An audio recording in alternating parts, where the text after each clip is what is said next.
దేవునికి మహిమ కలుగునుగాక. హల్లెలూయా. ప్రభునందు ప్రియ దేవుని బిడ్డలారా, ప్రభు పేరట మీ అందరికీ మరణాత. బాగున్నారా? మీ అందరూ బాగున్నారని తలంచుచు మన ప్రభువును రక్షకుడైన యేసుక్రీస్తు పరిశుద్ధమైన నామమున మీ అందరికీ మరొకసారి శుభాలు తెలియపరుస్తున్నాను. ప్రియులరా, ఈరోజు వాక్యములో విందాం. వాక్యాన్ని విందాం. వినటం వలన వచ్చే ఆశీర్వాదం ఎంత గొప్పదో వెలకట్లేనిది. వినుట. ఈ దినము కొరకు ప్రార్థన చేద్దాం. పరిశుద్ధుడా, పరిశుద్ధుడా, పరిశుద్ధుడా, దయగల తండ్రి, ప్రేమగల మా రాజా, నీ కొందనాలు. నిత్యము స్తుతించబడుతూ ఆరాధించబడుతూ కీర్తించబడుచున్న మా ప్రభువా, నీకు స్తుతులు స్తోత్రాలు చెల్లించున్నాం. సమయంలో వాక్యమును చేతపట్టి నీ ఎదుట, నీ బిడ్డల ఎదుట నిలుచున్నాను ప్రభా. నిలబడటకు నా శక్తి సరిపోదు, నా జ్ఞానము సరిపోదు.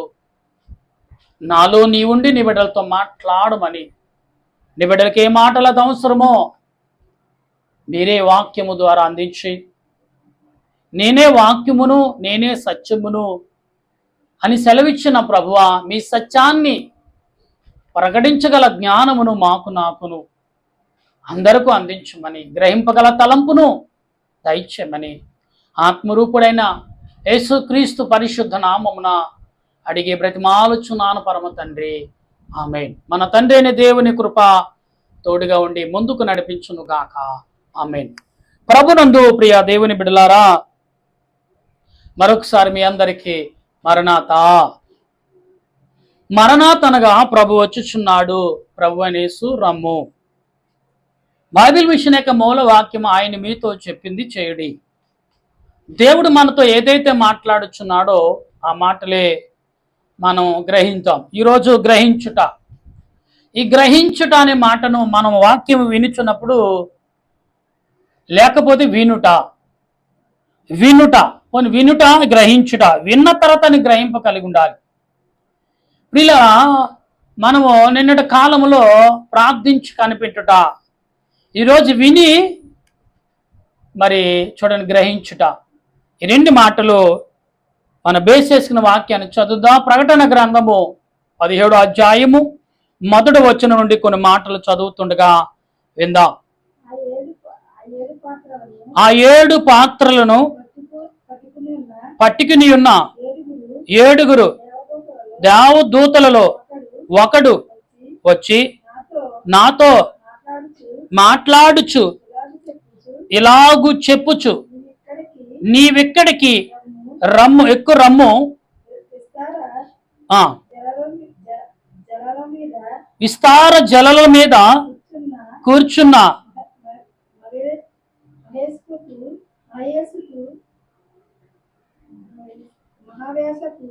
మహావేసుకు చెయ్యబడు తీర్పు నీకు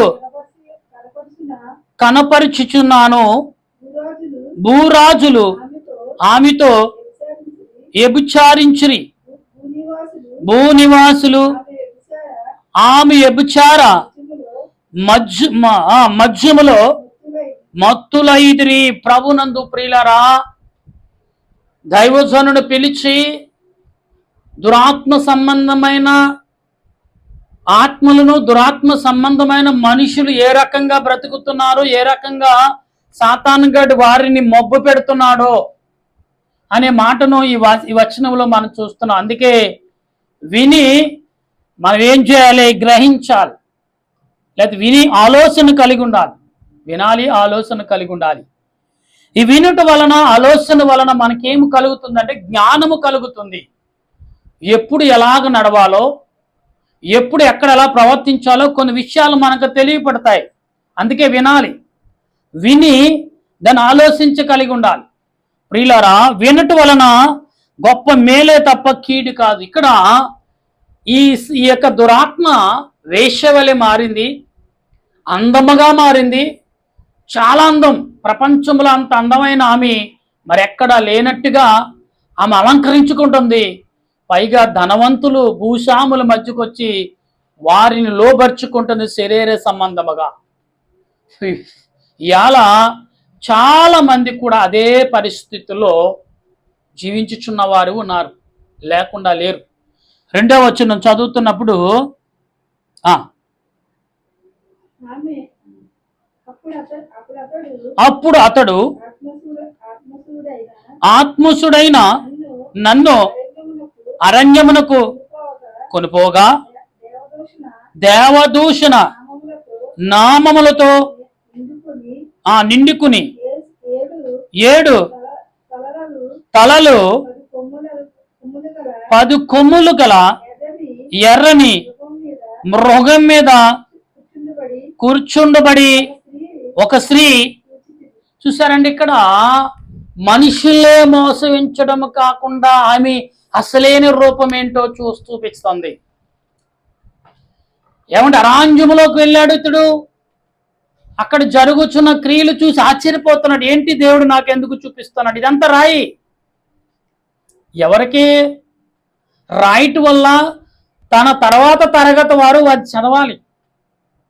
అంటే ఈ లోకంలో జీవించిన మనుషులు మోసపోతున్నారు, మోస చేయబడుతున్నారు, మోసగించబడుతున్నారు అని దేవుడికి తెలిసి, ఇలాగ మీరు ఒకవేళ మోసపోతే మీరు కళ్ళు తెరుచుకుంటే మీరు నా యొద్దకు వస్తారు. కళ్ళు తెరుచుకపోతే అదిగో వాడు ఏ రకమైన రూపాలు ఉన్నాడో ఆ రూపాలన్నీ మనకు చూపిస్తున్నాడు. ప్రియులారా, ఒకసారి మనం ఆలోచన చేయాలి. మనం శరీర సంబంధంగా కామ, క్రోధ, మదము అనే ఆలోచనలతో వెళ్ళిపోతుంటే లాస్ట్కి ఏమవుతామంటే తెలుసా? దేనికి పనికి రాకుండా పోతాం అనే మాటను ఈ వచనంలో చూస్తున్నా. ఎందుకు అతడు అలా చూపిస్తున్నాడు? 4వ వచనంలో ఆ స్త్రీ ఆ అంటే దాని యొక్క వస్త్రాల యొక్క రంగులు కూడా ఎలాగున్నాయంటే చాలా సుందరంగా, అంటే దవర వస్త్రము ఎలాగైతే దేవుడు ధరించుకున్నాడు ఆ రంగులు సంబంధముగా వాడి వస్త్రాలు ధరించుకుని ఆమె బంగారముతోను రత్నములతోను ముత్యములతోను అలంకరించబడినది ఏమైనను కార్యములతోను తాను చేయుచున్న వ్యభిచారు సంబంధమైన అపవిత్ర కార్యములతో నిండిన ఒక సువర్ణ పాత్రను తన చేత. చూసారండి ఎలాగ తయారైందంటే ఇక్కడ, అంటే మనుషులను మబ్బుపరచటకు కూడా వెనకాడదండి. కడవర ఆ రోజుల్లో ఉన్నాం మనం. మనకు తెలియని ఆశలు కలుగుతున్నాయి, తెలియని ఆశలు పుడుతున్నాయి. ఎప్పుడు చూడని స్త్రీని చూస్తావు, ఆమె మదిలో ముద్ర ప్రింటింగ్ అయిపోతుంది. ఏమండి, సెల్ ఫోన్లో మంచి చూడాలంటే దాని పక్కనే ఉంటుంది చెడి. రెండు ఈ మధ్యన మనం ఎప్పుడైనా సెల్ ఫోన్తో అలాగన్నప్పుడు ప్రియులరా రెండు పక్క పక్కన వచ్చేస్తున్నాయి. అలాగ సాతాను సంబంధమైన మనుషులు ఏంటి, నేను ఎలాగే నాశనం అయిపోయాను, నా పక్కోడు బాగుపడతా ఒప్పుకోను అనే స్వార్థముతో ఆ వీడియోలు డౌన్లోడ్ పెడుతున్నారు ప్రియులరా. ఇంటర్నెట్లో, ఫేస్బుక్లో, వాట్సాప్లో, ఇంకా అంతులేని దినాలు ఎప్పుడు మరి క్లోజ్ అవుతాయో తెలియదు. కానీ అవన్నీ ఏమీ లేనప్పుడు రోడ్డు మీద పడేవారు పాపము, అప్పుడు తక్కువ.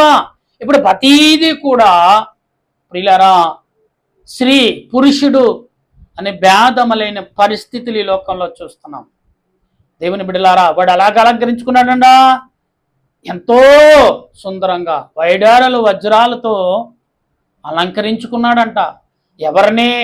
నేను మీలో ఒకడిని, నాకున్న మహిమలు రండి అని ఆకర్షించుకున్నాడు. ఇవాళ మనం అదే చేస్తున్నాం.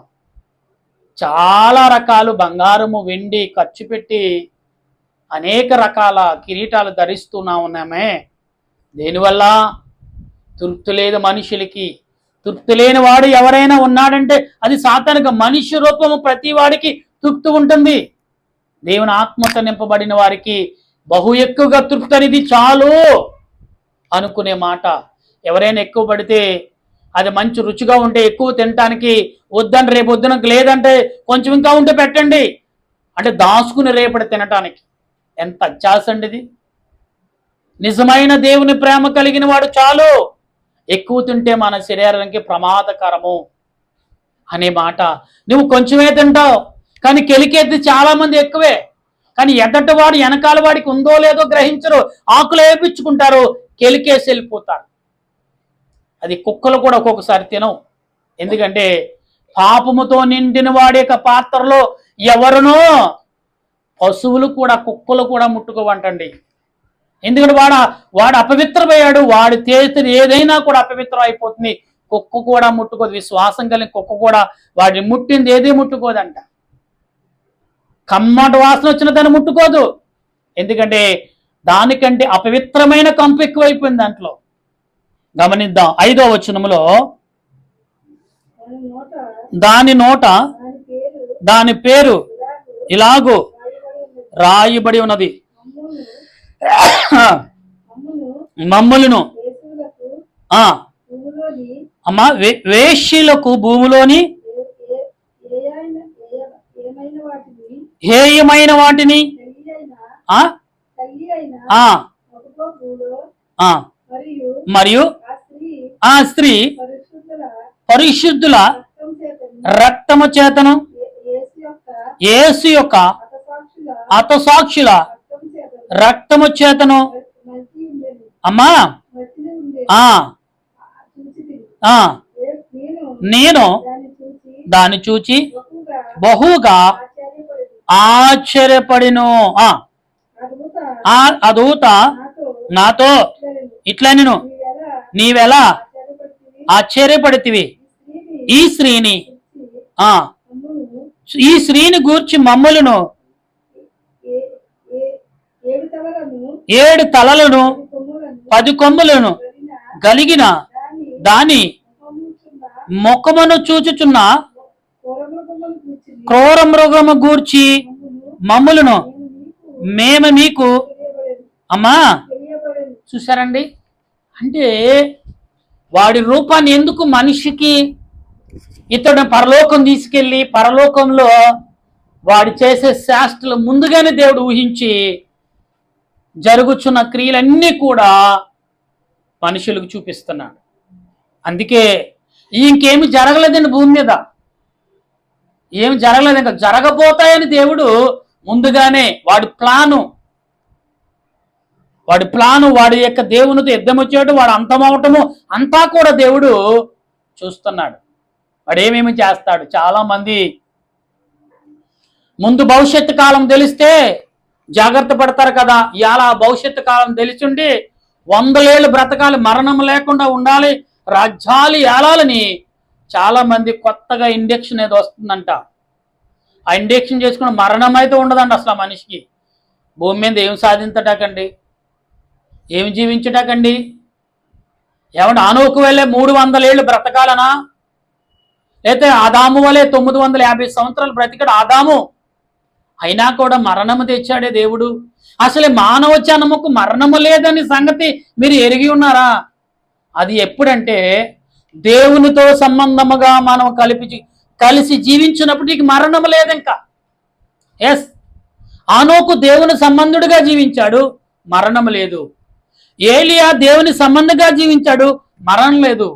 యేసు ప్రభు దేవుని కుమారుడుగా వచ్చాడు, అదే దేవుని కుమారుడుగా పరలోకం వెళ్ళిపోయాడు, మరణము లేదు. మరణము జయించాడు. అవకాశం ఉందో జయించడానికి. ఒకవేళ పాపము అంటుకున్న మరణముతో మరణాన్ని జయించగలడని. అందుకే మరణము లేకుండా మనిషికి ఉన్నదని మరణముకు చూచినంటే పాపము నిన్ను పీకుల దాకా ముంచేయకుండా, నిన్ను పీకుల్లోకి తీసుకుపోకుండా, మరణానికి అనగా నరకానికి ఇడ్చుకుపోకుండా మరణం అనే ఒక అడ్డమ పెట్టాడు దేవుడు. ఆ మరణం అనే అంశము ద్వారా, ఆ మరణం అనే ముళ్ళు ద్వారా నువ్వు దేవుని బిడ్డగా పరదేశికి వెళుతున్నావు. అదే మరణము లేకుండా నువ్వు ఉంటే సాతానికి చేరిపోతావు, సాతాను గుంపు అయిపోతావు. ఇవాళ వాడు చేసే పని ఏంటి తెలుసా ప్రియులారా? డిఎన్ఏతో చాలా మంది నీ డిఎన్ఏ తీసుకుని దానికి మెడిసిన్ జోడించి నీకు మరలా ఎక్కిస్తే యవన కాలం వచ్చేస్తుంది. 60 ఏళ్ళు 70 ఏళ్ళు 80 ఏళ్ళోడికి ఎముకలు దృఢముగా మారిపోతాయంట. ప్రియులారా, టెక్నాలజీ ఎంతగా ఉందో సాతానుగాడు అంతగా మారుస్తున్నాడు. అందుకే ఈ వచనాలన్నీ కూడా దేవుడు చెప్తున్నాడు. 6వ వచనంలో 7వ వచనం చదువమ్మా. 7. ఆ దూత నాతో ఇట్లా నేనెలా నీవెలా ఆశ్చర్యపడితివి ఈ సిరి గురించి మమ్మలను. అంటే ఇక్కడ ఎలాగ ఆశ్చర్యపడుతుండో వాడు చేసే రూపాలను చూసి ఆశ్చర్యపడకపోతే ఏం చేస్తాడు? ఇంత భయంకరమైన రూపము కలిగే మనుషుల పట్ల వాడు ప్రవర్తిస్తున్న ప్రవర్తన చూసి ఆశ్చర్యపోవాలి కదా. ఇవాళ మనం కూడా మన ఇంట్లోకి మనుషులు ఎవరైనా వింతగా ప్రవర్తించినప్పుడు మనం ఆశ్చర్యపోవద్దా? వాడు మనుషులు లేకపోయినా మనిషిని ఆధారంగా తీసుకుని దేవుని మీద తిరుగుబాటు చేస్తుంటే ఆశ్చర్యపోవద్దా? ఆశ్చర్యపోతాం. ఏమంటే అప్పుడు దాకా బాగా నిన్నవాడు అప్పుడు ఏమంటే భూతం పట్టినట్టు, పిశాచి పట్టినట్టు, దురాత్మ పట్టినట్టు ఎగిరితే ఉంటే అప్పుడు దాకా బాగా ఉన్నవాడు ఇప్పుడు వరకు ఏంటి ఇంత గందరగోళమని ఆశ్చర్యపోరా? సాతానుగాడు కూడా అలాంటి వాడే. వాడికి రూపం లేదు, నీ రూపాన్నే ఆధారంగా తీసుకోలేడు. నీ రూపంతో దేవునితో యుద్ధము చేయాలి. అందుకే చాలా మంది చెప్తున్నారు ఆల్రెడీ అపవాదిగాడు పుట్టి ఉన్నాడో అని అంటున్నారు. ప్రియులారా గమనించండి, ఆల్రెడీ 3వ ప్రపంచ యుద్ధము స్టార్ట్ అయిపోయిందని అంటున్నారు. ఎక్కడ ఎలా జరుగుతుందో తెలియదు కానీ, ఎందుకంటే ప్రపంచంలో ఒకప్పుడు అన్ని దేశాలు దేవుని స్తుతించారు, ఇండియా దేవుని స్తుతించేవారు కాదు. కానీ ఇప్పుడు ఇండియాలో దేవుని స్తుతించడం ఎక్కువైనది. ఎక్కడ చూసినా దైవజనులు ప్రార్థన చేస్తున్నారు, ప్రవచనాలు చెప్తున్నారు, వాక్యాలతో దేవుని యొద్దకు చేరుస్తున్నారు. కాబట్టి ఇతర దేశాలన్నీ కూడా దేవాలయంలో పబ్బులు పెడుతున్నారంట. లండన్లో, ఇటలీలో దేవాలయంకి ఎవరు రావట్లేదని వారు అనేకమైన దురాత్మ సంబంధమైన పనులు చేస్తున్నారంట. అందుకే ఇవాళ అటు దేశాల మీద దేవుడు అగ్ని అనే బాంబులను కురిపిస్తున్నాడు. చూసారా ఇవాళ? అందుకే ఇవాళ ఇండియా అన్ని దేశాల కంటే అభివృద్ధి ముందుకు సాగుతుందంటే ప్రియులారా, ఎక్కడైతే ప్రార్థన చేయబడుతుందో, ఎక్కడైతే నీ పెదాలు దేవుని కొరకు ఆశపడి తృప్తి పడుతున్నాయో, ఆశపడి ఎదురు చూస్తున్నాయో, ఖచ్చితంగా ఆ స్థలములో దేవుని ఆత్మ ఉంటుంది. ఇలా దేవుడు దైవజనుడికి ఎందుకు చూపిస్తున్నాడు? ఇవన్నీ ప్రజలకు చెప్పు, రాసేయి. వారి చదువుని వారు చదువుతారు, ప్రకటించిన వారు ప్రకటిస్తారు, బోధించిన వారు బోధిస్తారు, ప్రజల మధులోకి వెళుతుంది అన్నారు. ఇలా ప్రకటన గ్రంథము చెప్పడానికి చాలా మంది ఆలోచిస్తున్నారు. ప్రకటన గ్రంథం చాలా అవసరం రాకడ కాలంలో. ప్రకటన చేయండి ప్రియులారా, సహోదరులారా, ప్రకటించండి. ప్రకటన గ్రంథము నేను అది చెప్తాను ఇది చెప్తాను. ప్రకటన గ్రంథములో 22 వచనాలు ఉన్నప్పటికీ అవి కొన్ని సంవత్సరాలుగా ప్రకటించవచ్చు. ఎందుకంటే ప్రతి ఇప్పుడే చదివాం అనుకోవచ్చు, కానీ దాంట్లోనే గొప్ప మర్మం దేవుడు తీస్తూ ఉంటాడు. ఆల్రెడీ 3వసారి నేను ఈ ప్రసంగాలు చెప్పడం ప్రియులారా, కొత్త విషయాలు చదువుతుంటే కొత్త మార్గాలు దేవుడు తన ఆత్మ ద్వారా ప్రేరేపించి మీతో మాట్లాడిపిస్తున్నాడు. జాగ్రత్త ప్రియులారా. మరి దైవజనుడిని తీసుకెళ్ళి ఇదంతా ప్రజలకు చెప్పమనంటే ప్రజలు మోసపోతున్నారు. మోసపోకుండా వారి కళ్ళు తెరిపించని దైవజనుడికి దేవుడు చెప్తుంటే మనం ఎంతగా వినాలో, ఎంతగా గ్రహించాలో అటువంటి కృప పరిశుద్ధాత్మ దేవుడు ఈ సమయంలో మనందరికి అందించి, దురాత్మ ఎలాగ వాడు దేహాన్ని దాల్చుకుంటున్నాడో, దేహాన్ని వాడు రూపించుకుంటున్నాడో దానికి రూపించుకోటాకు, వాడు అలంకరించుకోటాకు నీవే పెద్ద పనిముట్టిగా మారిపోయావు. జాగ్రత్త సహోదరుడా, కుమారుడా, ఏదో ఒక రోజున నువ్వు ప్రభు దగ్గరికి చూడవలసిన వారు ప్రభు చూపిస్తాడు నీకు. అపవాది చేతికి పొయ్యికల దాకా కూరుకుపోయి నరకానికి వెళ్ళినప్పుడు నువ్వేది కోల్పోయావో అది చూసిన తర్వాతే నరకానికి దేవుడు తీసుకెళ్తాడు. చూడకుండా నరకానికి పంపేయండి నిన్ను. అప్పుడు బాదుకుంటావు గుండెలు, నిజమైన గుండెలు బాదుకుంటావు. ఇలా మనం అనుకుంటున్నాం, మాట ద్వారా క్రియల ద్వారా అనుకుంటున్నాం, కానీ కాదు. రేపొద్దు నువ్వు చేసిన పాపముగా ఉండిపోయి పాపముతో మరణిస్తే ఎంత నష్టపోయావో, ఎంత గొప్ప స్థితిని కోల్పోయావో అవన్నీ చూపించిన తర్వాతే నరకానికి వెళ్తావు, అంతవరకు నరకానికి వెళ్ళవు. జాగ్రత్త. ఇవాళ ప్రకటించబడుతుంది, ఆస్వాదించు, హృదయంలోకి ఆహ్వానించు, భద్రపరుచుకో. ఎవరు దొంగిలించరు. నీకు రానైన దినాలు ఈ మాటలు కూడా దొరకవని గమనించి పరిశుద్ధాత్మ దేవుడు మనందరికి అందించి బలపరచును గాక. ఆమె ప్రార్థన చేద్దాం. ప్రేమగల మా ప్రభువా, నీకు వందనాలు. దురాత్మ ఏ రకంగా ఉన్నదో విన్నాం, విని ఆలోచించగల మనసునిచ్చావు. అవును, వినండి, ఆలోచించండి అని చెప్తున్నావు. ఆలోచించే ఈ మాటల్లో ఒకసారి మేము చూస్తే నిజమే కదా, మా జీవితాలు ఎలాగూ నాశనం అయిపోతున్నాయో, నశించిపోతున్నాయో అర్థమవుతుంది ప్రభా. దైవజనుని పిలిచి, ఇదిగో వాడు ఏ రకముగా అలంకరించుకున్నాడో, ఏ రకమైన రూపము కలిగి ఉన్నాడో మేము చూస్తున్నాం అనేది ఎంత నిజమో ప్రభా. అటువంటి మాటలను నా నిబిడలైన వారికి వినిపించుచుండగా ప్రతి వారు విని గ్రహించి ఆలోచించి, నిజమే కదా, నేను శక్తిమంతుడిని, నేను దేవుని రూపము కలిగిన వాడిని, దేవుని యొక్క బలము శక్తి నాలో ఉంది, నేను ఎందుకు వాడికి సహకరించాలి, వాడు చూసే క్రియలకి ఎందుకు నేను లోపడాలి అని ప్రతి యవన కుమార్తె, ప్రతి యవన కుమారుడు తెలుసుకుని నీ పాదముల ఎదుట మోకరించి ప్రార్థించే కృపను అందించమని, నా దేశమే కదా ప్రపంచ దేశము 900 కోట్ల ప్రజలు ప్రభా, వీరందరూ నీ వైపు ఉన్నారు. అందరూ నీ బిడ్డలే, అందరూ నీ ఆత్మతో నింపబడిన వారే. కానీ వారందరినీ సాతానుగా లోబర్ చేసుకుంటున్నారు. కానీ ఆకార టైంలో నువ్వేం కోల్పోయామో మేము అన్ని చూసిన తర్వాతే వాడి సాతానుగాడు, నాయన అవును కదా ప్రభా, అచ్చాసుకి వెళ్ళి తొందరపడి నేను లేని దానికోసం పరిగెలెట్టి ఆలోచించకుండా, గ్రహింపకుండా ప్రభా నష్టపోతున్నామేమో, దానికి దూరంగా ఉంటూ నేనే కాదు మా స్నేహితులు, బంధుమిత్రులు, అనాథములు, అక్కాజెల్లులు, మిలిటరీ వారు, పోలీస్ శాఖ వారు, డాక్టర్లు, నర్సులు, పారిశుద్ధ వారు, కార్మికులు, రైతులు, ఇలాగే యవన బిడ్డలు, పెళ్లిళ్ళు చేసుకోవాల్సిన వారు, పెళ్లిళ్ళు అయిన వారు, వివాహం కాని వారు, వివాహమైన వారు, నాయన బిడ్డలకు కలిగిన వారు, బిడ్డలకు కలగని వారు, బలహీనులతో, అనారోగ్యంలో, సాతాను చేతులతో కీలి బొమ్మగా ఏలకులో పడ్డే బోను వలె గిజగిజా కొట్టుకుంటున్నారే ప్రవ్వా. ఇప్పుడైనా వాళ్ళు కళ్ళు తెరిపించి నీ సన్నిధిలో ప్రార్థించే కృపను దేవా నాతో మాట్లాడు, అందరితో మాట్లాడము దేవా, మాకు కనపడము, అందరికీ కనపడమని క్రీస్తు ప్రభువు నామమున ప్రార్థన చేయుచున్నాను పరమ తండ్రి, ఆమేన్. మన తండ్రి అయిన దేవుని ప్రేమ, దేవాతు దేవుని సహాయము ఎల్లప్పుడూ మనకు తోడుగా ఉండి ఆయన రాకడకు సిద్ధపరచును గాక. ఆమేన్, ఆమేన్, ఆమేన్. అందరికీ వందనాలు. మరణాత.